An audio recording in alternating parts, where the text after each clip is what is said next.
Philly today for this event. It's crazy. Lily from Philly. Well, I'm not actually from Philly, but I've been living there. And I'm here today to talk about Mongolia and the urban shaman phenomenon. I just spent last spring several months in Mongolia, so I don't profess to be the world's leading expert or anything. I haven't spent that much time there.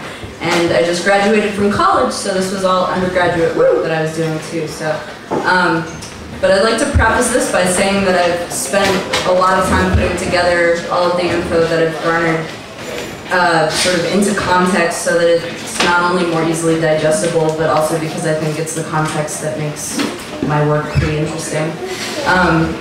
So what was I doing in Mongolia and how long was I there? I was there for 4 months. I went and I learned about the once great empire's history, culture, language, art, music, religious heritage, and specifically what I was looking at was shamanism, but I didn't really know that that's what I was going to do. I mean, I went very much with that intention, and it shifted over time, and then I came back to it. And while I was there, I traveled to 8 out of the 18 AMAGs. AMAG is the Mongolian word for province, and stayed with 2 different host families, with a host family in the city, which is Ulaanbaatar. That's pretty much the only city. It's the big city. They've got one other tiny little, we wouldn't consider it a city, called Erdenet, and also in the countryside with a family. So everyone always asks when I tell them that I went to Mongolia, where the hell is that? It's, as it turns out, I'm sure you can see from this map, although there's a lot of languages on it, it's right smack between Russia and China, so it has these really big neighbors that always overshadow it, and it's next to Kazakhstan. So why did I go? One of the reasons why I went was because I had suspected heritage there. This is a photograph of my maternal great-grandparents, Ida and Yefim. And I don't know if you can see, but my great-grandfather looks vaguely Mongolian, so I was sort of writing off of that information. I was super excited about it, and it seemed to make sense in my life at the time.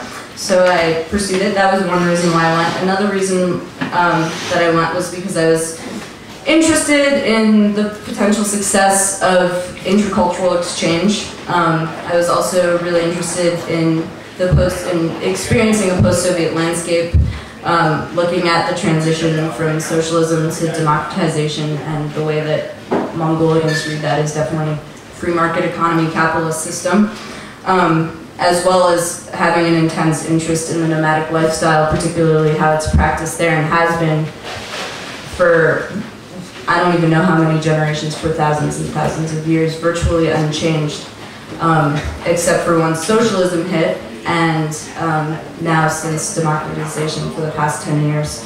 And Mongolians are subsistence herders. They move between 3 and 8 times a year, for the most part. And what they herd are sheep, goats, yak, and depending upon the region, camels and horses. Most people have at least a few horses, and they have camels that they use to transport their homes and everything inside of them. In this picture, this is my host family in Bayan-Hungar, which is a tiny central province. And you can't see the whole picture, but over here, this is, I've been vegan for the past 6 years and vegetarian since I was 3 years old, and I had to like radically change my diet to go there. So this is the great carrot and mutton exchange. My host father is not really interested in the carrots, and I'm not really interested in the mutton. And then this is my host family there inside of the ger. It was really beautiful. What's a ger? A ger is the Mongolian word for a yurt. Excellent question. So, as I said before, they're subsistence herders, but what I mean by that is about half the population is subsistence herders. There's approximately 2.5 million to 3 million people living in Mongolia today, and about half of them have moved to Ulaanbaatar. And the majority of the population falls into the Halk Mongol ethnicity, and there's others, there's Dowers, there's Buryat people, there's all kinds, there's Tatar, there's Kazakh. So I was mostly interacting with Halk people, and some buryettes as well. Let's see what else. Oh, Mongol script was created. It was actually, what's the word I'm looking for? Well, I'll just say it was created during the time of Genghis Khan is the way that Mongolians refer to Genghis Khan. That's a Turkish pronunciation. During his empire, during the beginning of his empire, and it's now making a comeback, this ancient Mongol script. But everyone learns how to write in Mongolized Cyrillic from during the time that they were a Soviet satellite nation. The environment of Mongolia is steppe. It's steppe semi-arid desert, the Gobi, which they share with China. And then there's forest further north towards Siberia. I got to experience that, which was magnificent. And the predominant religion is Buddhism, although they've had Christian alliances since the time of Genghis Khan. And also, of course, animism and shamanism has been practiced since the beginning of time there. So, a little bit of history, a little bit of background. This is the Mongol Empire, circa 1300 AD. In order to understand the current state of Mongolia, as well as the work that I wanted to do, one has to have kind of a basic understanding of Mongolian history. The recent history is that they had a vast empire during the reign of Genghis Khan and his descendants, known as the Golden Horde. And this empire stretched as far as Rome to Vienna, from Baghdad to Moscow to Beijing to Istanbul to Delhi. It was huge at different points in its history. And they kept on expanding the empire until it was twice the size of the Roman Empire at its height, and it reached at one point from the Pacific Ocean to the Caspian Sea. And throughout Mongolia's history, Mongolians have made political alliances, spiritual and political alliances with Tibet. The first being a century or two before the time of Genghis Khan. And that's when Buddhism was first introduced to the various tribal groups that are now in the area that's considered to be political Mongolia. And they were introduced to red and yellow hat sects of Tibetan Buddhism of the Mahayana tradition. The second alliance was made during the reign of Chinggis's grandson Kublai, who practiced Tantra in his imperial court in Beijing. The third introduction of Buddhism was made by Zanabazar, who is a renowned sculptor and carver. That's one of the things that he's very well known for in Mongolia, as well as being a child ruler who in the 17th century named actually the first Dalai Lama in Tibet. And then Mongolia went through a period of being under Manchu rule. And that went from the mid-1600s until 1921, which was why when the White Russians came in and said, hey, do you want to be freed from Manchu rule? They were like, yeah, right on. And they actually became the second socialist state in the world. They were never formally a part of the Soviet Union, but they were, as I said, the second socialist state in the world. And then, since 1990, they've been making the transition to democracy and a free market capitalist economy. Okay. So now that democracy is in and socialism is out, there's all of these social problems and political problems and economic problems. And so currently Mongolia is in the midst of what's being called a crisis in ethics. This is a result of a multitude of factors, such as decades of religious purges, that sort of lent itself to there not being any kind of prescribed moral code, or any kind of infrastructure that might lead people to making ethical decisions that had advantageous results in their lives. And not only that, there's this example of corruption that's carried through since the MPRP, which is the Mongolian People's Revolutionary Party, which has been in power on and off even since democratization. What else? There's this new uncaring economic system, which is leading to mass migration to idealized urban areas, specifically Ulaanbaatar, where folks think that there's going to be an immense availability of jobs when in fact it's really meager. And it's a dog-eat-dog world, literally sometimes there. not only that, but this is accompanied by like a super dysfunctional bureaucracy, so there's a lot of problems there.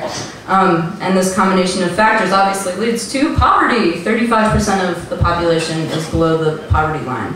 And this is actually a photograph of some kids that live in the sewer because it's really cold there. For most of the year, for 9 months out of the year, it's really cold. Like, I think Vermont times 30.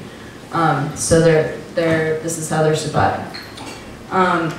So these other factors, you know, including the poverty especially, are, sorry, I gotta backtrack for a second. So, poverty and widespread alcoholism. Alcoholism is oftentimes a symptom of poverty, and this is also leading to an epidemic of drunk driving. I think it's bad here.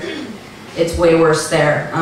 Everywhere you go, there's just, you can see the trail of casualties where people have driven by, like old women who are carrying buckets of water. I saw someone get hit by a car when I was there, a young woman. Dogs all over the street just run over stray animals from herds, all kinds of things like that.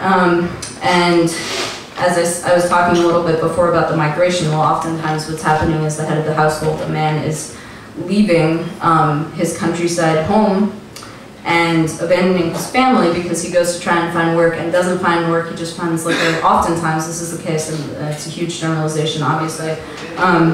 And so the families and the herds are being abandoned, and women are taking over sort of unwillingly and unwittingly, but making the best of their situation in the home, and they're moving around the household, you know, 3 to 8 times a year, as I said before. And oftentimes they can't make do, so they try and follow their husbands or their partners to the city, and they find that they can't make do there either, so a lot of children are abandoned. So that's where we get these street kids. So lots of street kids, lots of pickpocketing, nationalism that's informed by a fear of exploitation because they've just been under the thumb of both China and Russia in history that many folks can still remember, and they're scared of that happening again. So a great deal of xenophobia and racism is resulting. So Genghis Khan, he's awesome. While Mongolia is experiencing rough times ostensibly at this moment, it's not all bad. The resurgence of nationalism that I was talking about has a lot of problems, but it's also giving the Mongolian people a national identity that they've been stripped of for a long time. Excuse me, this is including the return to their traditional Mongol script, which is really awesome. That's an important part of their heritage. Genghis Khan, who is this incredible leader, who is oftentimes the only reason why anyone in the West has heard of Mongolia at all, is being embraced once again as a national hero and as the father of the nation, as well as a return to many other traditions that were going extinct, as well as this religious revitalization. Shamanism is making a comeback, and so that's what I ended up looking at because it was very different from how I initially expected to find it. This is a funny story. So strip club. The new urban shaman. This right here is a nice map of Ulaanbaatar. This is just the center of the city. It's super spread out because they're ger districts. People from the countryside just move to the outskirts of the city with their ger, and they just burn tires all year long, pretty much. My initial exposure to shamanism in Mongolia was actually through going on an excursion with my school group to the far reaches of Ulaanbaatar to a strip club, and this strip club shared its premises with the shaman who was practicing out of it, not the strip club proper, but the same building, and I thought that was totally wild. I thought that was absolutely wild shit that I would never, ever dream of seeing in the US. Someone who professes to be a spiritual practitioner sharing their space with sex workers. That was just like totally mind-blowing for me and really awesome. And I wanted to investigate it further. And then my next experience was with a shaman who I met through my host father in Ulaanbaatar, who was a 30-something director of the national bank. It's called Han Bank. And he had recently become a shaman, and I got to speak with him. It was a really strange experience. I thought that I was like being involved in a drug transaction or something. I was waiting just like in the Han Bank parking lot for 35 minutes until he showed up, and then he sat in the car with us for 7 minutes, and like my host brother brokenly tried to translate for me. It was really funny, but that made me want to look at it further. And so next I heard about this shaman whose name was Zorg Batar. This is a photograph of him here, and you also saw him in the first slide.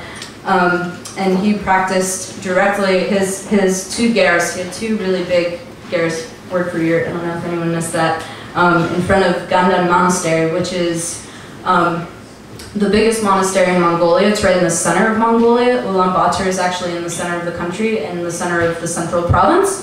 And it had been this superficial beacon of Mongolian culture, national identity, and religion during the Mongolian People's Revolutionary Party's 70-plus reign.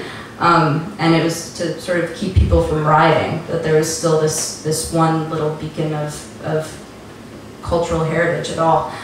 So he's practicing right in front of there, right next to a Ukrainian grocery. He's like right between this grocery store and this monastery. And when I got there, actually, the monks had asked that he either build a permanent structure or move so that he wasn't directly in front of them. And his ger was like very garishly decorated. There were many, many Western tourists that were taking snapshots outside of it when I arrived.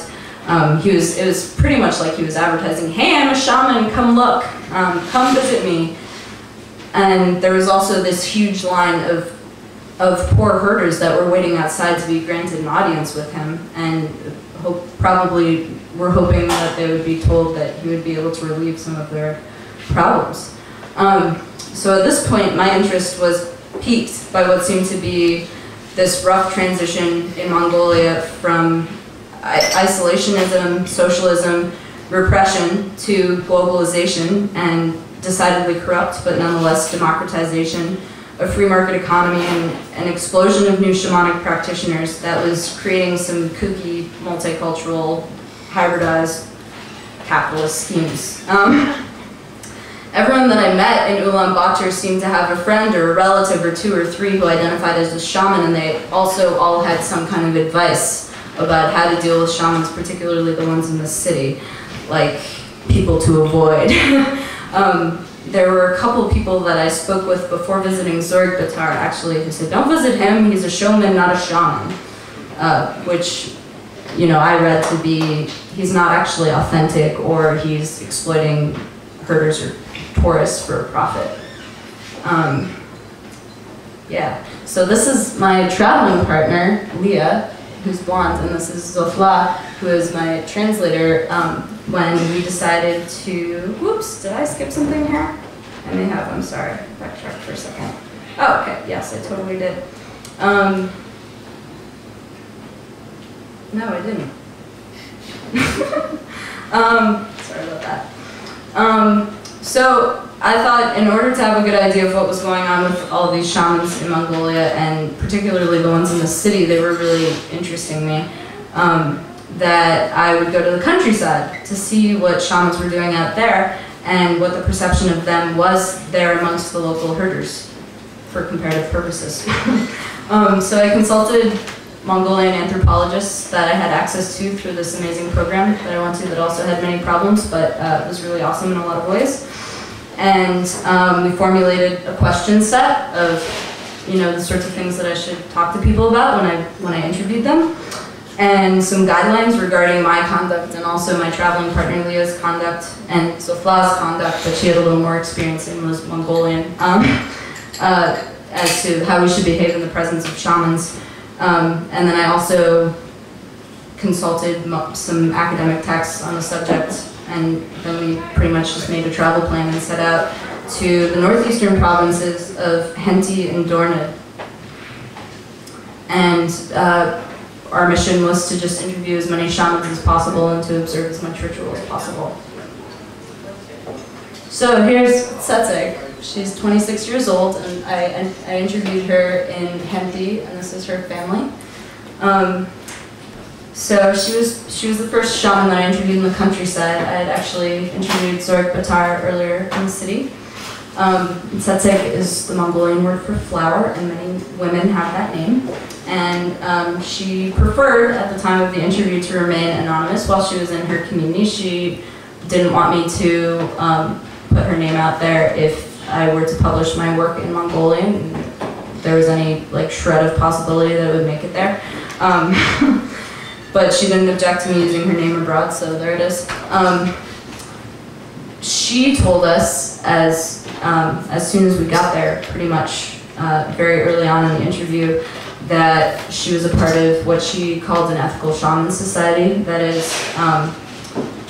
it was a group that had actually gone through this formal process of becoming a registered NGO, and throughout the next several interviews that I had when I was in Henti and then also when I went to Dornid, and before I arrived there, almost every shaman that we met was actually part of this organization, which was wild, and it was called Tingarin Sul, which can be roughly translated to Soul of the Eternal Blue Sky. And in Mongolia, Tingar is it's what everyone has worshipped forever, that the eternal blue sky. It's what Genghis Khan looked to. I don't know if any of you saw Mongol. It was an interesting movie in some ways and not such an awesome movie. A lot of Mongolians thought in other ways, but he was definitely all about Tingar. And the shamans involved in this organization come from all different parts of the country and have an explicitly articulated code of ethics that they follow, and that they take as an oath. And this, along with their common teacher, is why they associate with one another.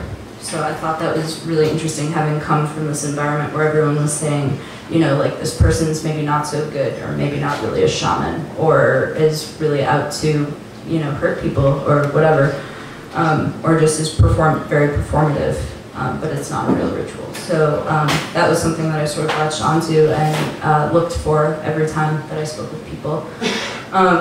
So this is another interview subject. This was I think this was already in Dornid, Torch, and he told us, as well as everyone else that I interviewed actually, part of my question set was probing about ethics, and I also wanted to know some basic information, like shamanic information, just like what their ethnic background was, because that varies the practices that they use.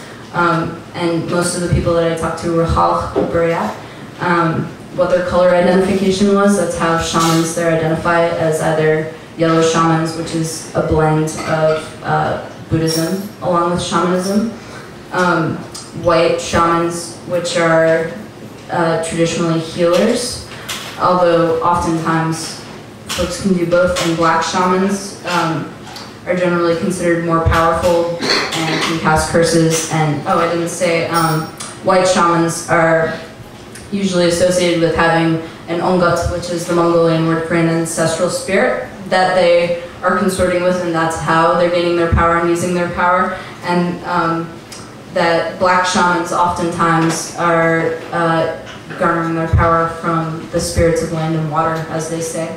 I was also trying to find out about what their daily practice looked like, what their shamanic origin story was, what their costume looked like, how it was constructed, who constructed it, whether it was constructed under the guidance of their ongut, who their teacher was, if they had a teacher, and any group that they might have associated themselves with, as well as what they considered to be their responsibilities as shaman within their communities. And then also if they charged a tariff as sort of an afterthought, and I didn't always ask that because sometimes it seemed too touchy. So, okay, this is kind of a jump. After hearing from all of these shaman, who I got the feeling generally were very good people by my judgment, they were usually school teachers, parents, people who largely wanted to remain unknown and just practice shamanism quietly because it was just a part of their life that, that they couldn't separate from. I don't know if I explained this, I should have. But in Mongolia, I think that there's a very different perception in the West, but in Mongolia, you are chosen to become a shaman, and the reason that that becomes clear to you is because you usually start going crazy, or you come down with some kind of undiagnosable sickness, or you start having chronic bad luck that affects people who are very close to you in your life, and if you don't deal with it, then you die, is what they say. So these were people who weren't flaunting the fact that they were shamans for the most part. They just knew that it was something that they had to do, and that was important to them, but they weren't trying to make money for it or anything. They led very normal lives aside from the fact that they were obviously shamans, which is normalized there to a certain extent, more than it is here, I would say. And let me see. So for the most part, these people were very willing to help others, but they just didn't want it advertised, so they would, they would let people come into their practice by word of mouth, and they denounced curses, and they wouldn't meddle in politics, and they didn't charge unreasonable tariffs for their help. It was what people in the community could pay if they were asked to pay at all, and they were all, for the most part, associated with this group Tingarin Sult that I was just explaining a little bit about. And so after doing this interview circuit in Henti, Leah and I and Zoflal were scheduled to go to this place called Bayan Ul, which is in the northeastern corner. It's right on the border of Siberia, and it's a really stunning place. But we arrived in Bayan Ul just in the nick of time by some fluke, or I don't know, maybe it was mystical guidance, in this place where Tingarin Sult has their countryside headquarters. As an NGO, they also have headquarters in Ulaanbaatar. But we arrived pretty much right in the thick of things, where this ritual, this huge ritual ground called Harhira is. And we arrived 2 days before the opening rituals of this power-gaining ritual that happens every year called Shamanic was supposed to begin. So that was wild. And not only that, but when we got there, we were granted permission by the only non-shaman, as the only non-shaman, non-family member of a shaman, non-Mongolians, to stay on the ritual grounds themselves and observe the ritual. That's an annual power gaining, but also initiation ritual for new shamans. And it begins when the sky door opens on May 25th, which is when we arrived at the grounds themselves, and they had this incredible opening ceremony that we witnessed, and I'll talk about a little bit more later on.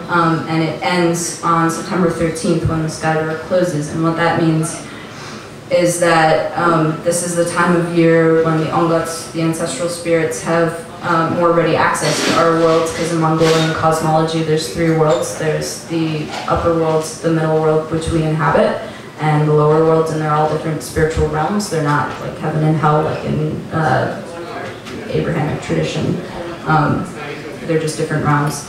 And so this is a time when there's more ready access, which means that the shamans can have the spirit exit and enter, as they say, through the crown of the head very easily. They can call their spirits down, and they can just come in over and over and over and over and over and over and over again. And that's what makes them a more powerful shaman. Okay, so that was incredible news, being able to be there. As this gathering, this particular gathering at Harhira, like all shamans have to go to this countryside location where their ancestral spirits or their spirits of land and water make their home, traditionally in the summertime. But this particular meeting point, Harhira in Bayan Ul, was the largest shamanic gathering of its kind in the country, possibly in all of Central Asia, possibly on the entire continent, possibly in the world. Because between 200 and 400 shamans, who are all students, or the students of students of this shaman Serin Zarin, who passed away I think 4 years ago now, who founded Tingarin Sult, lived. And so this is his spot, and all of his students come there, and then all of the people that they've taken under their tutelage since come as well. And he was a very well-known shaman, Serin Zarin. He was a Buryat man who was adopted by a Khalq family, and he ended up he started out as a Buddhist monk, and when they were doing the religious purges in the 20s through the 40s, he went into hiding, and then he became a shaman. He ended up with the ancestral spirits of his adopted family, which is crazy, and it varies very heavily from the way that anthropology thinks about lineage and kinship charts and that sort of thing. It's something that's inherited, but not in a blood ties kind of way, in the minds of Mongolians. And he was practicing shamanism before the Iron Curtain fell clandestinely, so by the time that he came forward after the Iron Curtain fell, he was already fairly well known. So that's how he was able to take on all of these students. So after I should explain this a little bit more, this image. So here we have a platform, and there's actually another platform over here, and what happens is for 3 days, shamans go in cycles. There's 2 shaman at this moment who are having their shana, as they call it, doing shana. And what that entails is that for 3 days, you can't see it in this picture, but there's like this huge field of trees that are not actually trees. They're trees that have been chopped down and put into the ground, and this is like kind of involved, and I could explain it to anyone who's interested later. But they climb the trees, and that's part of, it's the 3rd day of ritual. It's sort of what's going on is that, sorry, there's so much to say here. Is it time to slow down too? Yeah, well, I just like... Or stop? Yeah, we should probably get going. Yeah, just because there's one more act, so... Yeah, for sure. Thanks. Yep. So what happens is on the first day, they're running around these grounds, running until the spirit comes into them. And when the spirit comes into them, on the 2nd day, usually on the 2nd night, and they can sustain the spirit inside of them. They're dancing on this bed of glass, which is right over here, it's hard to see, but they're dancing barefoot ecstatically for 10 minutes on this bed of glass. And then once that's done, and the spirit is ready to accept an offering of a boiled sheep's back that's on top of this platform, the shaman climbs halfway up the ladder, and as the spirit is leaving their body, they fall backwards off the ladder, which was a really frightening thing to behold, all of these shamans that are just falling off ladders. And they're caught by 3 strong men who are holding felt blankets, and then they run around the grounds where there are all of these trees and another podium, because there's a man who's on a male shaman on one podium and a female shaman on the other podium. And then they go and examine their feet to see if they have any lacerations, because what's going on is the ancestral spirit is showing off their powers, the fact that they can use this terrific vessel that is the human body, and that they have a great deal of power in there, and that they are also a supernatural force that can keep this body from having problems that normal humans with normal spirits inside of them can do. So then I went back to the city, and I can talk more about that with folks later if they want to hear about it, and what my findings were, but I guess that's that. That's okay, there's a lot to say.